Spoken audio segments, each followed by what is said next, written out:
Bishkek में PM Modi ने SCO के मुकम्मल इजलास से खिताब किया। उन्होंने कहा दहशतगर्दी से मुकाबले के लिए मुत्तहिद होना जरूरी है। उन्होंने कहा कि दहशतगर्दी पर आलमी कॉन्फ्रेंस होनी चाहिए। दहशतगर्दी से निपटने के लिए एससीओ ममालिक का ताउन जरूरी भी है। इसके अलावा पीएम मोदी ने एससीओ ममालिक के दरमियान ताल्लुकात मजबूत करने पर जोर दिया। राष्ट्रपति Джинбеков और Киргиз Джинбекова. Я бы хотел поздравить президента Джинбекова и Киргизскую республику. И, конечно же, мы не нуждаемся. पिछले रविवार श्रीलंका की अपनी यात्रा के दौरान मैं सेंट एंटनी में एक चर्च गया था। वहां मुझे आतंकवाद के उस घिनौने चेहरे का स्मरण हुआ जो हर कहीं कभी भी प्रकट होकर रोज मासूमों की जान लेता है। इस खतरे से निपटने के सभी मानवतावादी ताकतों को अपने अपने संकीर्ण दायरे से निकलकर एकजुट हो जाना चाहिए। आतंकवाद को प्रोत्साहन, समर्थन और वित्त प्रदान करने वाले राष्ट्रों को जिम्मेदार ठहराना जरूरी है। एससीओ सदस्यों को आतंकवाद से सफाया करने के लिए एससीओ रेड्स के तहत सहयोग की पूरी क्षमता का इस्तेमाल करना चाहिए। अफगानिस्तान एक महत्वपूर्ण कारक है। हमारा उद्देश्य Afghan led, Afghan own and Afghan control समावेशी शांति प्रक्रिया के लिए सरकार और अफगानिस्तान के लोगों के प्रयासों का समर्थन करना है। हमें खुशी है कि एससीओ अफगानिस्तान कॉन्टैक्ट ग्रुप के फर्दर एक्शन का रोडमैप तैयार हुआ है। भारत एससीओ सदस्यों के सदस्य देशों के बीच आर्थिक गतिविधियों के लिए अनुकूल वातावरण बनाने पर तेजी से काम करने के लिए प्रतिबद्ध है। अंतर्राष्ट्रीय सौर संगठन भारत की संयुक्त पहल है। इसका उद्देश्य और ऊर्जा की लागत कम करने के लिए प्रौद्योगिकी और वित्त जुटाना है। हम इस पहल में एससीओ के देशों का स्वागत करते हैं और ऊर्जा के वैकल्पिक स्रोतों को विकसित करने में अपना अनुभव साझा करने के लिए तैयार है। आज हम एससीओ के अंतर्गत एनवायरमेंट प्रोटेक्शन के लिए वर्ष 2019-21 में सहयोग के कंसेप्ट पेपर पर सहमत हुए थे। और अब बात डॉक्टरों की हड़ताल की।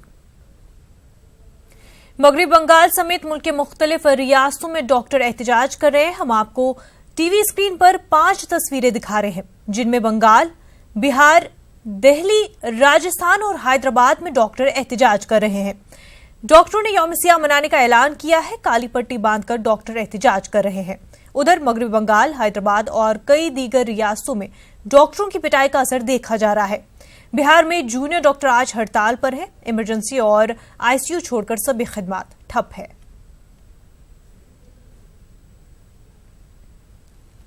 वजीर सेहत डॉक्टर हर्षवर्धन ने एम्स के डॉक्टरों से मुलाकात की। एम्स के डॉक्टर मगरबी बंगाल के हड़ताली डॉक्टरों के साथ इजहार यकजहती करते हुए एहतजाज कर रहे हैं।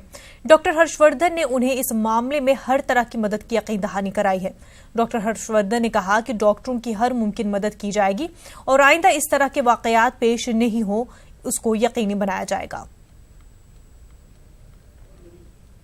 चोटें आई और चोटें आने के बाद जो उन्होंने सरकार से अपनी अस्पताल में सुरक्षा के संदर्भ में और जो दोषी लोग हैं उनको सजा देने के संदर्भ में जो निवेदन किया और उसके जवाब में पश्चिम बंगाल की सरकार वहां की मुख्यमंत्री के द्वारा उनकी बात ना सुनकर उनको धमकी दिए जाने के विरोध में और वहां पर लगातार वायलेंस की और सरकार की तरफ से मेडिकल कॉलेजेस में, हॉस्टल्स इत्यादि में जो डॉक्टर्स और विद्यार्थियों को प्रताड़ित करने की प्रक्रिया निरंतर चल रही है, उसके विरोध में दिल्ली में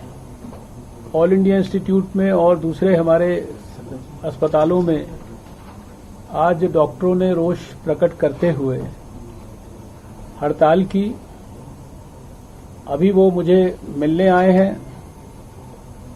मैंने इन डॉक्टरों को आश्वासन दिया है कि पश्चिम बंगाल की मुख्यमंत्री से मैं फोन पर भी बात करूंगा, उनको पत्र भी लिखूंगा।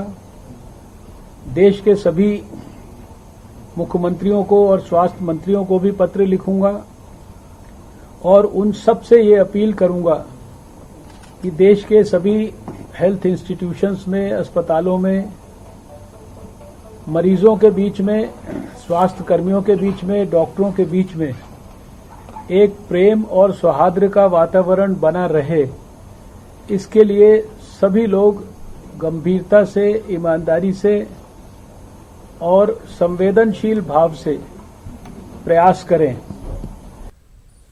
हमारी नुमाइंदा देबुश्री दिल्ली से बराह रास्त इस वक्त हमारे साथ जुड़ चुकी है। देबुश्री, आपसे जानना चाहेंगे, दिल्ली में भी जो डॉक्टर्स है हड़ताल पर जारी है उनकी, तो इस वक्त क्या कुछ मंजर देखने को मिल रहा है दिल्ली में, एम्स में खासतौर से?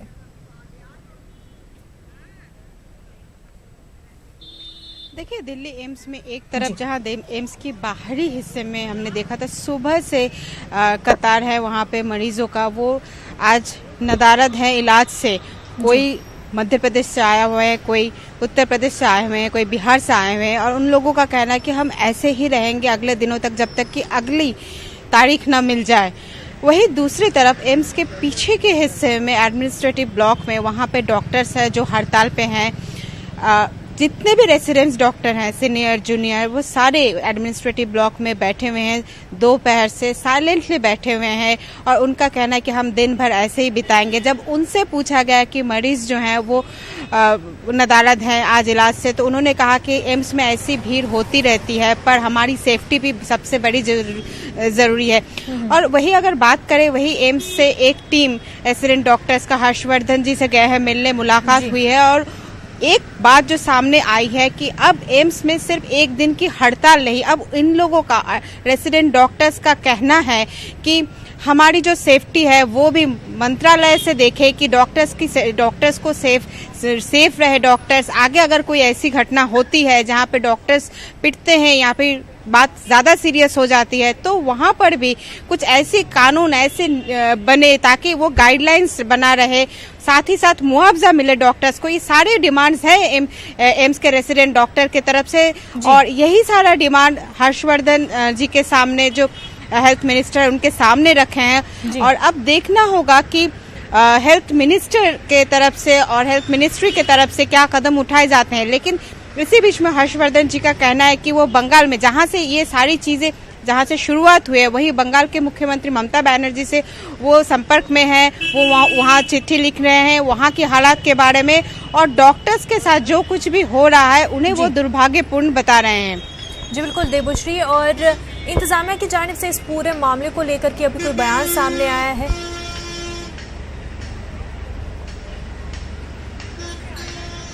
अभी पूरे मामले को लेके हर्षवर्धन जी की तरफ से यही कहा गया है कि इस पूरे मामले को देखेंगे, आगे डॉक्टर्स के साथ जो कुछ भी हो रहा है वो आगे कभी ना हो, इस चीज पर भी गौर किया जाएगा। वही एम्स वालों का कहना है कि आज वो हड़ताल पे है, आगे अभी वो डिसाइड नहीं कर रहे हैं कि आगे भी इस हड़ताल को जारी रखना है या नहीं। वही बिहार में से जहां से जानकारी आ रही है कि वहां के डॉक्टर्स का कहना है कि वो आगे हड़ताल जारी रखेंगे।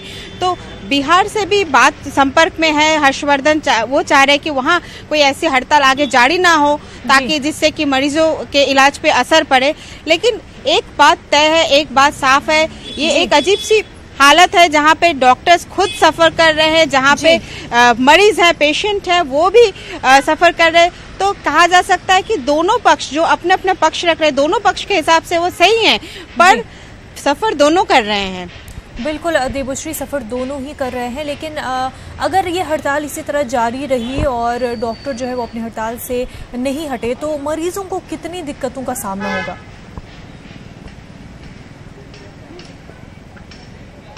जी, दिक्कतों का तो बहुत सामना होगा क्योंकि एम्स एक ऐसे ऑर्गेनाइजेशन है जहां पे लोग देश भर से आते हैं और यहाँ पे ऐसी नहीं कि आते ही रातों रात उन्हें इलाज के लिए अगले दिन ही मौका मिल जाता है। उन्हें मौका मिलता है, वो रात से लाइन लगाते हैं, कतार में होते हैं, ओपीडी का मौका मिलता है, कई बार उस ओपीडी दिखाने के बाद 2 से 3 महीने बाद उन्हें एक तारीख मिलता है, जिस तारीख में वो आते हैं, अपना टेस्ट कराते हैं या डॉक्टर को दोबारा दिखाते हैं, टेस्ट का रिपोर्ट लेते हैं। ऐसे कई मरीजों से और उनके परिवार वालों से मेरी बातचीत हो रही थी सुबह। कई ब्रेन ट्यूमर है, किसी को हार्ट का प्रॉब्लम है, ये काफी सीरियस बीमारी है, जबकि इन्हें हम टाल नहीं सकते। वही डॉक्टर्स का कहना है कि इमरजेंसी खुला है, अगर कुछ ऐसी घटना हो जाती है तो हम इमरजेंसी में उन्हें ट्रीट करेंगे, लेकिन हम अलग से ऑपरेशन थिएटर या ओपीडी में जाकर उन्हें ट्रीट नहीं करेंगे। तो मरीज परेशान है। मरीज का कहना है कि हम दूर से आए हैं, आज तारीख थी, फिर पता नहीं कब तारीख मिलेगी। जी बिल्कुल देबुश्री, मरीज परेशान है। हालांकि डॉक्टरों का मुतालबा भी कहीं ना कहीं अपनी जगह सही है, लेकिन ऐसे में वो मरीज जिनको जल्द से जल्द इलाज पहुंचाना भी ज़रूरी है, उनकी केयर करना भी ज़रूरी है, उनको नेगलेक्ट करना भी डॉक्टरों के लिहाज से, डॉक्टरों के पार्ट में वो भी सही नहीं है। बेहद शुक्रिया देबुश्री आपका। इस वक्त एक बड़ी खबर सामने आ रही है कोलकाता से। डॉक्टरों का इज्तिमाई इस्तीफा। आरजीकर अस्पताल के 14 डॉक्टरों ने दिया है इस्तीफा। वजीर आला ममता बनर्जी के सख्त मौक़िफ़ के खिलाफ हैं डॉक्टर। इस वक्त एक बड़ी खबर कोलकाता से आ रही है। डॉक्टरों ने इज्तिमाई इस्तीफा दिया है। आरजीकर अस्पताल के 14 डॉक्टरों ने इस्तीफा दे दिया है। ये 14 डॉक्टर वजीर आला ममता बनर्जी के सख्त मौक़िफ़ के खिलाफ हैं। इस वक्त की अहम खबर हम आपको बता रहे हैं। डॉक्टरों ने इज्तिमाई इस्तीफा दे दिया है। 14 डॉक्टरों ने, आरजीकर अस्पताल के 14 डॉक्टरों ने इस्तीफा दे दिया है। ये डॉक्टर वजीर आला ममता बनर्जी के सख्त मौक़िफ़ के खिलाफ हैं।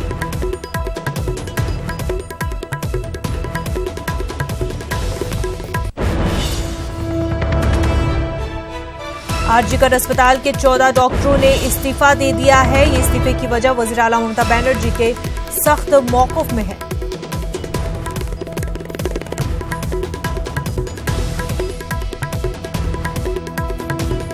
वजीर आला ममता बनर्जी के सख्त मौक़िफ़ की वजह से आरजीकर अस्पताल के 14 डॉक्टरों ने इस्तीफा दे दिया है। इस वक्त की काफी अहम खबर।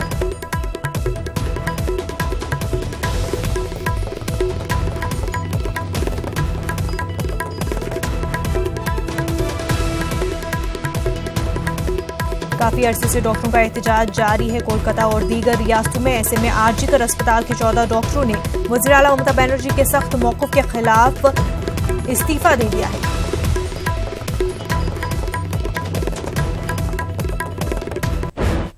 दो 2006 के मालेगांव धमाका मामले में आज 4 मुलजिमीन की जमानत अर्जियों पर बॉम्बे हाई कोर्ट ने फैसला सुना दिया है। अदालत ने धन सिंह, मनोहर नावरिया, राजेंद्र चौधरी और लोकेश शर्मा की जमानत मंजूर कर ली है। 8 सितंबर 2006 को मालेगांव में हुए धमाके में 37 अफराद हलाक और 100 से ज्यादा जख्मी हुए थे।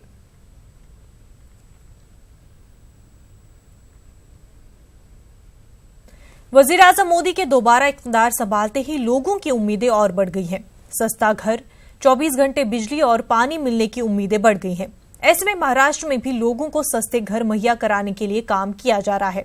इस काम को रफ्तार देने के लिए महाराष्ट्र सरकार ने संजय उपाध्याय को गृह निर्माण विकास महामंडल का नायब सदर बनाया है। ओहदा संभालने के बाद संजय उपाध्याय ने कहा कि वजीर आजम का ख्वाब है कि लोगों को पक्का घर मिले जिसमें बिजली और पानी हो। इसी समत में काम किया जाएगा। संजय उपाध्याय ने शुमाली हिंद के तेज तर्रार लीडर माने जाते हैं। ओहदा संभालने के बाद लोगों की भीड़ उन्हें मुबारकबाद देने पहुंच गई।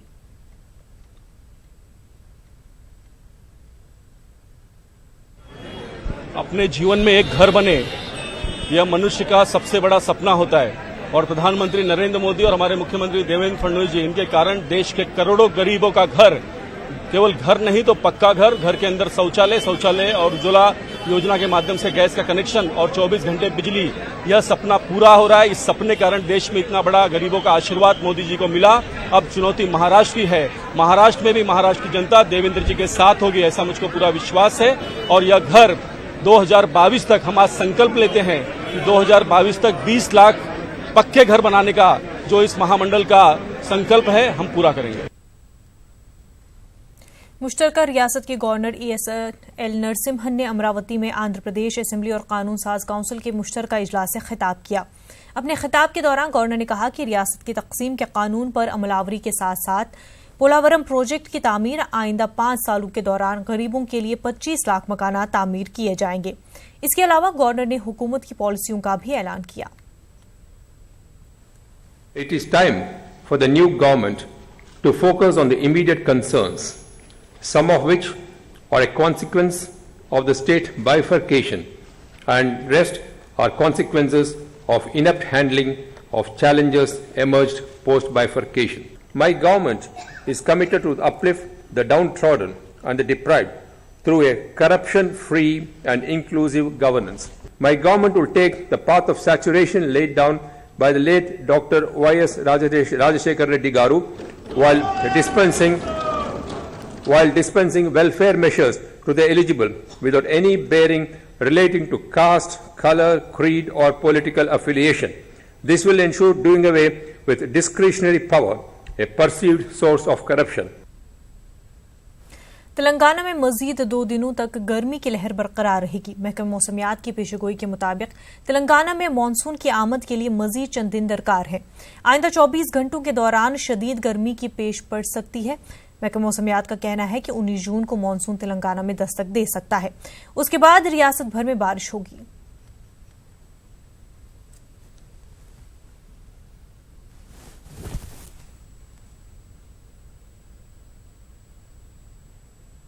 मुजफ्फरपुर में चमकी बुखार का कहर थमने का नाम नहीं ले रहा है। अब तक 60 बच्चों की मौत हो चुकी है। सरकारी एदादोशुमार के मुताबिक सिर्फ 55 बच्चों की ही मौत हुई है।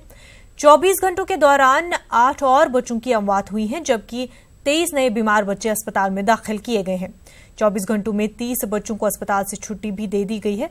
चमकी बुखार में रोज बरोज हो रही अमवात के ताल्लुक से मरकजी वजीर सेहत हर्षवर्धन ने आला सतही मीटिंग की। उन्होंने अस्पतालों को तमाम तरह की सहूलियात मुहैया कराने की हिदायत दी।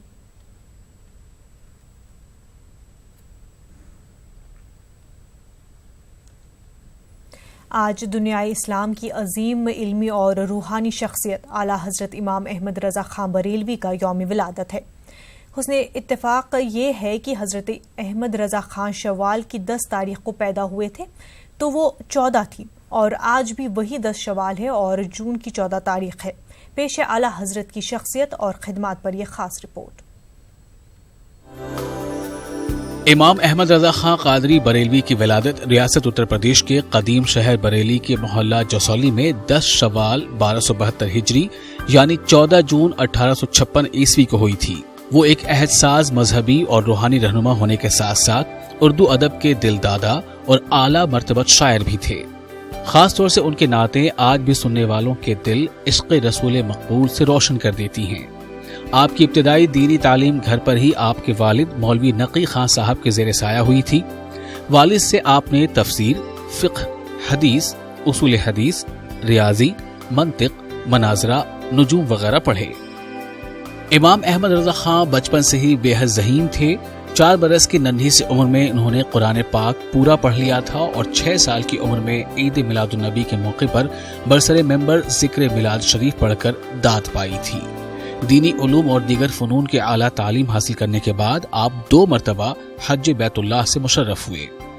दरस व तदरीस के अलावा अहमद रजा खां ने मुख्तलिफ उलूम व फ़नून पर कई किताबें और रिसाले तसनीफ व तालीफ किए। कुरान मजीद का उर्दू तर्जुमा भी किया जो कंजुल ईमान के नाम से मशहूर है। आप तारीख, अदब, हैयत, साइंस, अंग्रेजी, फलसफा और इंशाए उर्दू हिंदी में भी दिलचस्पी रखते थे और शायरी से तो गहरा लगाव था। रसूल अकरम सल्लल्लाहु अलैहि वसल्लम के शान में आपने अरबी, फारसी और उर्दू में बहुत सी नातें लिखी और सलाम भी तहरीर किए। आला हजरत का नातिया दीवान हदायक बख्शिश 3 जिल्दों में है। ये दीवान उर्दू नातिया शायरी में एक अहम संगे मील साबित हुआ, जिससे उर्दू नात गो की शऊरी तरबियत भी हुई और नात में जज्बे इश्क़ रसूल के इजहार का सलीका भी आया। अरबी, फारसी और उर्दू में आला हजरत की तमाम किताबों की तादाद 1000 से भी जायद है। आला हजरत का एक नातिया सलाम बहुत ही मशहूर हुआ। मुस्तफ़ा जाने रहमत पे लाखों सलाम, शम्मे बज़ में हिदायत पे लाखों सलाम। आपका अरबी कलाम बसातिनुल गफरान के उन्वान से मुरत्तिब हुआ है। हजरत शेख अब्दुल कादिर जिलानी की शान में आला हजरत ने फारसी में एक कसीदा लिखा जो अक्सीर आजम के नाम से मशहूर है। आप 28 अक्टूबर 1921 की दोपहर बमुताबिक 1340 हिजरी के माह सफर की 25 तारीख को जुमे के रोज अपने मालिक हकीकी से जा मिले।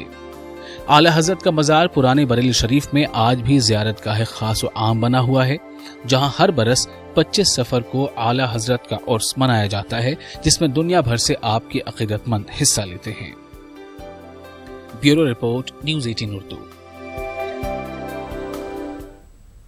बदनवानी के मामले में कोट लखपत जेल में सजा काट रहे पाकिस्तान मुस्लिम लीग नवाज के सरबराह और साबिक वजीर आजम नवाज शरीफ ने जुमेरात को कहा है कि इमरान खान की हुकूमत जल्द ही खत्म हो जाएगी।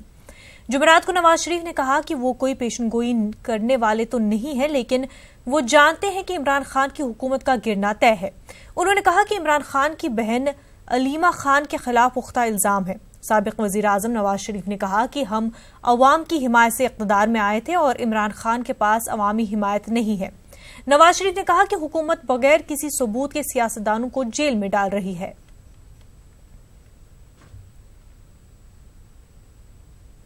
मध्य प्रदेश मसाजिद कमेटी माली खस्ताहाली का शिकार है। कमेटी ने रवा माली साल के लिए जहां हुकूमत से 8 करोड़ के बजट का मुतालबा किया, वहीं बजट की कमी के चलते मई माह की तनख्वाह अभी तक मसाजिद कमेटी के मुलाजमीन को नहीं मिल सकी है।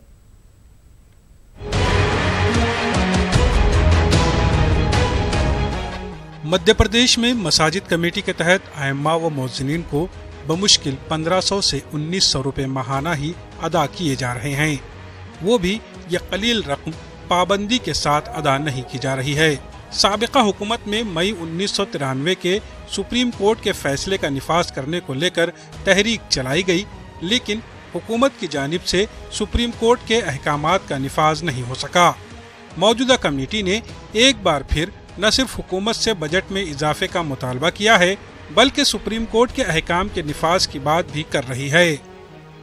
जो अपना प्रपोजल भेज दिया है ऑलरेडी हमने, और उसमें हमने गवर्नमेंट से दरख्वास्त करी है कि मिनिमम कलेक्ट्रेट जो रेट है भोपाल में, उसके हिसाब से इमाम और मुअज्जिन को तनख्वाह दी जाए, जो कि करीब 10,000 से 8,000 से लेकर 10,000 के बीच में मुअज्जिन को और इमाम को पड़ेगी आके। और पहले तो हमारी कोशिश ये है कि जो सुप्रीम कोर्ट ने आर्डर निकाले हैं और जो हरियाणा वक्फ बोर्ड और पंजाब वक्फ बोर्ड में लागू हो गए हैं और वो लोग पेमेंट कर रहे हैं करीब 15,000 16,000 इमाम मुअज्जिन को, तो हमने आग्रह यही किया है कि आप बजट में इतना प्रावधान करें कि हम 15,000 और 16,000 इनको तनख्वाहें दे सकें।